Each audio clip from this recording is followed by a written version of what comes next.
The only challenge, it's someone else who will be in charge of now moving slide to slide.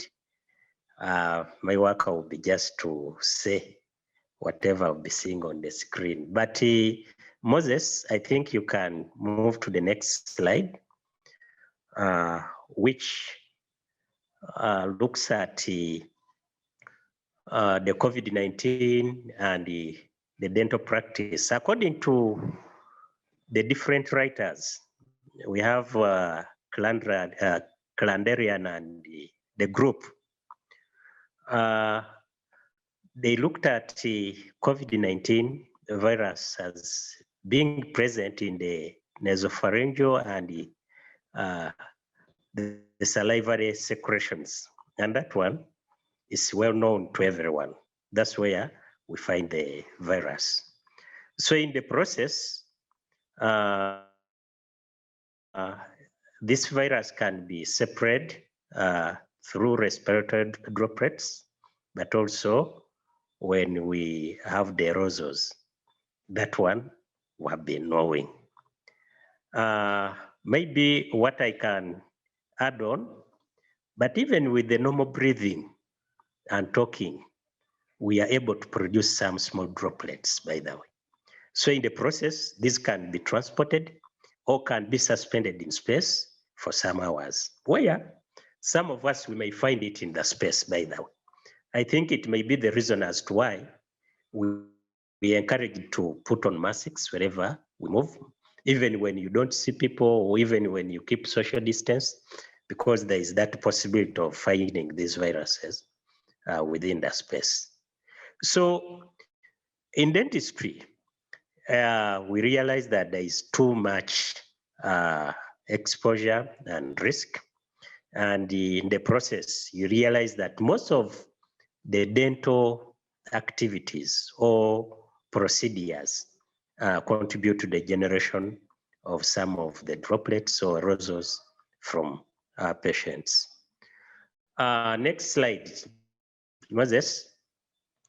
So looking at the experience of United States of America, we found that many clinics were shut down when there was the COVID-19 pandemic. And look at that number of dentists who shut down the clinics, who did not practice. It's a very big number. But the reason for closing these clinics was fear of getting the infection. And about 70% of these dentists only performed emergency procedures, only emergency procedures. Where these, it's fine, yeah, ma'am. Yeah, ma'am. Where you realize that these simple procedures were not considered. So that was one of the challenges. And in the process, they had to come up with the strategies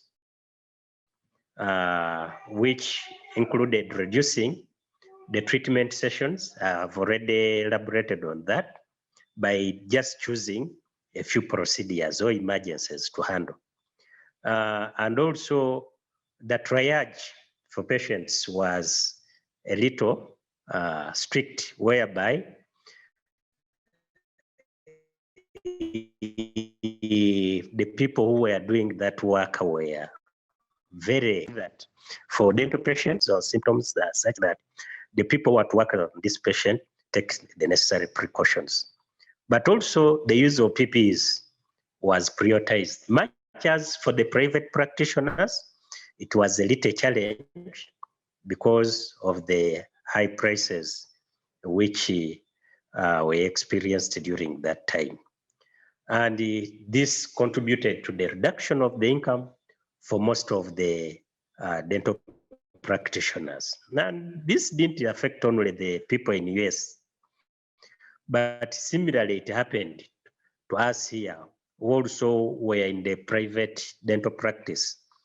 Much as a government worker, we have also set up a private dental practice where we are seeing all this happening. Next slide. I was supposed to look at the situation for the whole Busoga region, if not the whole country. But I realized it was a little hard to get some of the information. So I'll look at Iganga specifically, and I will not look at all the indicators. But I wanted to look at the number of deaths, of which for Iganga, for this third wave, we had 13. But also the number of health workers who got infected were around 33. Out of 33, out of the 446 health workers in the district, that's also a big number. And it didn't happen in only Iganga. I know we have heard from the different districts, even some of the districts, we lost our dear ones. For example, Kamri, we lost a doctor, midwife, and other cadres. And for Iganga, we are fortunate that we didn't lose anyone. But what I wanted to note here, I don't know if we were also fortunate, maybe because of the interventions which were applied in other countries, but we also coped some. You realize that we didn't get any dentist who got infected with the COVID-19 virus. But you realize that most of the nurses, the midwives, and other support staff were much affected. Next slide.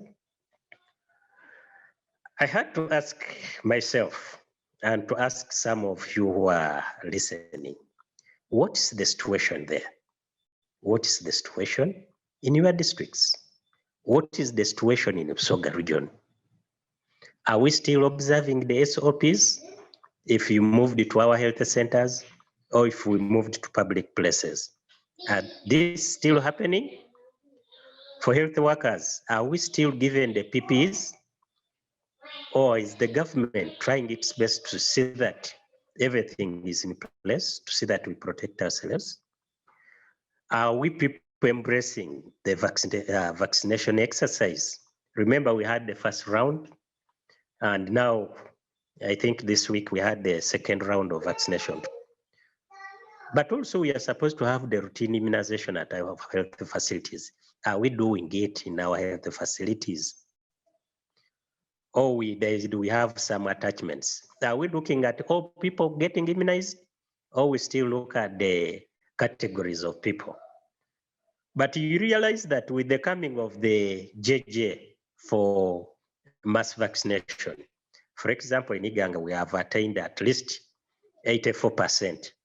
And I think maybe this applies even to other districts. And we find that even the cases in the district, we have taken almost a month reporting 0 cases. So maybe we have realized the herd immunity. That can be another thing. So in our discussion, I think it can come out and you share with us the experience that's that side. Of course, payment for health workers who are doing the good work in seeing that the cases are not there. Of course, we have IPs like for this round, Rights EC has been able to pay the health workers, including the VHTs and the LCs. And similarly, the payments have been there, even in the previous exercises. So I think that's also not a big challenge. But do we still have the messages for our people, the common person? But I've come to realize that maybe people are just adamant. But when you listen, especially the radios, and most of the time, if you listen to radios, you find that announcements are there. But maybe people are just adamant. They don't want to wear masks. I'm giving an example of vegan. Masks are not worn. Hand washing is an issue. Social distance is a challenge. So what's the situation in your places? Another slide. Maybe we needed to know a little about dental health. At times it's termed as oral health, of which we look at the absence of disease, like any other definition for health. That this time we are considering the dental or oral health. We look at the absence of disease, but we are interested to see that there is a function of the mouth and its tissues. And by having all this available, then that brings to someone being at the highest level of self-esteem. Maybe, I don't know how I can elaborate on this, but when we talk of self-esteem, I think being at the top in all forms, you are able to laugh, you are able to eat, you are able to smile, you are able to do everything. And that's what keeps someone to be healthy. If you don't laugh, if you don't smile, even if you don't,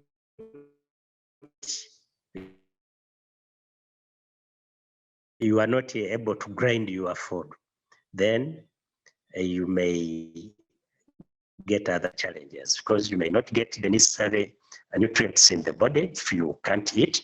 You may not, you may not only dental related conditions, that even others, which I may not mention now. Oral diseases are conditions which are of public health concern. So you realize that we have gotten high level prevalence, severity of the disease, and there is public demand for dental services throughout the country and worldwide. There is serious public demand. And whatever we are saying here, it impacts on a human being. Next slide.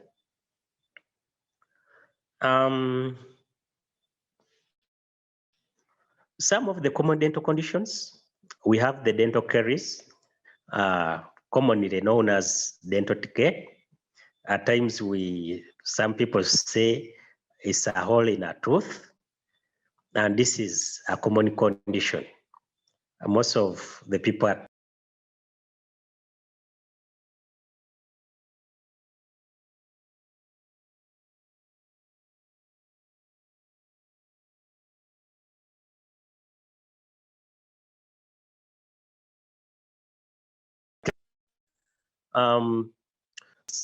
there should be a number of time, the microorganism, which is bacteria, and a tooth itself. And if you don't want to have dental caries, just remove only one of those four. If there is no sugar, when we talk of sugar, this is the food we eat. And most like carbohydrates, which contains a lot of sugar. And if you removed, for example, sugar, that means you will not have dental caries. If you removed time, people look at time, how do you remove time? Because after eating food, immediately you brush, that means you'll be removing sugar. So if you take much time without brushing after meal, that means the bacteria will take advantage and feed the sugars, and in the process, they will produce acids, and which acids start now the digging of the hole into our tooth. So basically, if you want to eliminate dental caries, just you would deal with one of those factors. If you develop a carie, usually there are two conditions we experience. One is pulpitis, which may be acute or chronic, but also you can have the tooth sensitivity as a result of the exposure of the nerves, especially around the pulp. So in the process, the management for dental caries, one, if the pain is too much, and more so for those who cannot afford other treatments, we extract or remove. But we can have also restore some of these conditions, the dental caries, especially when you come and we do the filling with amalgam, with the composite, with the zinc oxide, depending we assess the condition and see what we can do. But also, you can end up having the endodontic treatments. When we talk of endodontic, we look at those sophisticated treatments like the root canal therapy, where we remove the nerves and we leave the tooth functional, much as it will not be sensitive. Another condition is gingivitis, which in most of the time you realize there is swelling of the gum, bleeding of the gum, and times you feel pain. And this is attributed to poor oral hygiene. In the process, there will be accumulation of plaque or caliculus. And when there is accumulation of plaque, that the bacteria will take advantage to feed on the material alba there, and in the process, that acid which is generated will cause inflammation of the gum, and that's how we end up having a swelling gum, bleeding as a result of the swelling and the pain. So what we do, one is to maintain the good oral hygiene, where you have to brush immediately after eating. If you can brush twice in a day, that's in the morning and evening when you are going to bed, it's better. But also, for example, caliculus or plaque is at times very hard to be removed by a mere toothbrush. So we encourage scaling. Scaling, sometimes people call it cleaning. Cleaning. You hear people saying, I've gone to clean my teeth. That's the scaling they talk of. To remove the caliculus, that black thing, or brownish, or yellowish stuff you see stuck on most of the people's teeth. That's what we call the caliculus. But also, we have come to realize that at times, gingivitis might be as a result of trauma, especially with those old toothbrushes. People don't want to change toothbrushes. I've seen some people using it for a year, for 2 years, 6 months, yet it's supposed to be changed most of the time. Like after a month or 2, 3, you can change. And usually we encourage people to have a better motion of this toothbrush when you are brushing. And we encourage having that vertical movement. But also, it may require some medication, some anti-inflammatory, and some antibiotics. Next slide. Another common dental challenge is the periodontal disease. Times is called the periodontitis.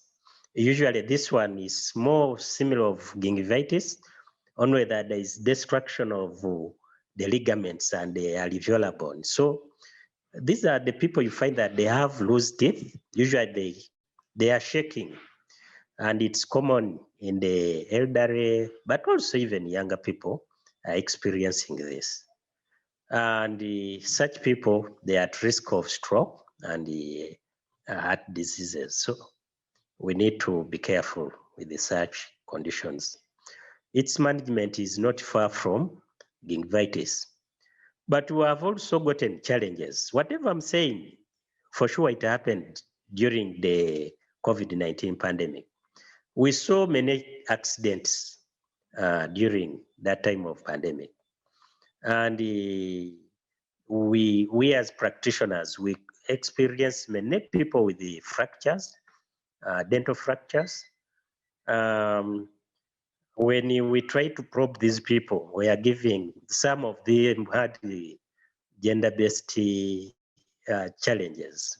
You realize that some people had fought at home because, I don't know, because of the lockdown, people were together for some good time, you know. We saw how security was chasing people around. We saw how border riders were overspeeding because they are chased by security people. We saw how these people were overloading the motorcycles, even vehicles. So this contributed to dental fractures, and we are doing our best to see that we do the wiring and giving the treatment, the required treatment, depending. But cosmetics is also another area, much as it wasn't so much common during that time, where we are looking at orthodontics. Usually this deals with the replacement of the missing teeth and tissues. This can be in form of crowns, bridges, dentures, and we have two types, the fixed ones and the removable ones. But there is also another cosmetic area where you have seen people with dental braces. Usually, this one helps in the alignment of teeth. But this wasn't a common practice. Only that we had also idle pupils or students, idle parents who were in position also to visit dentists, specifically to do that during that period. So it's also an area where people are supposed to I know most people had not known much about the dental braces. Next slide, Moses. What is so unique with the dental practitioners, even before COVID-19? I think the coming of COVID-19, it was just trying to reveal what previous dentists had been doing. For example, the use of PPEs. That's a common thing we do as dental practitioners, because according to the training, you are supposed to see a patient when you have put on a mask, you have put on gloves, and that's what during this period, that's what was preached for every health worker to do. Hand washing every after patient is a common practice when it comes to dentistry. Change of gloves to every patient, this is very paramount. When I talked about wearing of masks, putting on the gown, use of the goggles, face shields. It's a common practice in dentistry. Next slide. How to avoid the frequent visits to a dentist in the era of COVID-19. And in the US, during that time, they didn't allow most of the patients to go for dental services. But what helps us to avoid frequent visiting of dental clinics? One is the brushing of our teeth twice in a day using fluoridated toothpaste. We can also do the rinsing whenever you are done with a meal. If you are not in access or you don't have a toothbrush, at that point, better you rinse, you reduce the amount of food in the mouth. But also we are supposed to have dental checks. What I know, it's not a common practice, especially in Busoga here, and in Uganda, it's not a common practice. But at least every after 3 months, we are supposed to go for a dental check. Or if not, twice in a year. It's better to know how you are doing with the oral cavity. Then fluoridation, it can be in form of, as I said, toothpaste may have the fluoridation. We can have gel, we can have tablets. All those are ways of getting the fluoride. And fluoride helps us to harden our teeth to see that even if there is a production of acid by the bacteria, the hole may not easily develop. but also scaling, periodic scaling is very important. Above all, we need to eat very well to see that we build our immunity, to have a balanced diet, but also to know which foods are prone to, or can easily contribute to the generation of the acids which are so dangerous to our teeth. In conclusion, patients with dental conditions are unable to go about their work, and this is it may not only be at the patient, at this patient, but also the attendant who is taking this patient to the facility. You will all lose the time to do your work, and in the process, it can affect your productivity, and this may continue to leave us economically not empowered, not to be able to get the basic needs of life. Moses, I think I've made my presentation. Thank you so much, guys, for listening.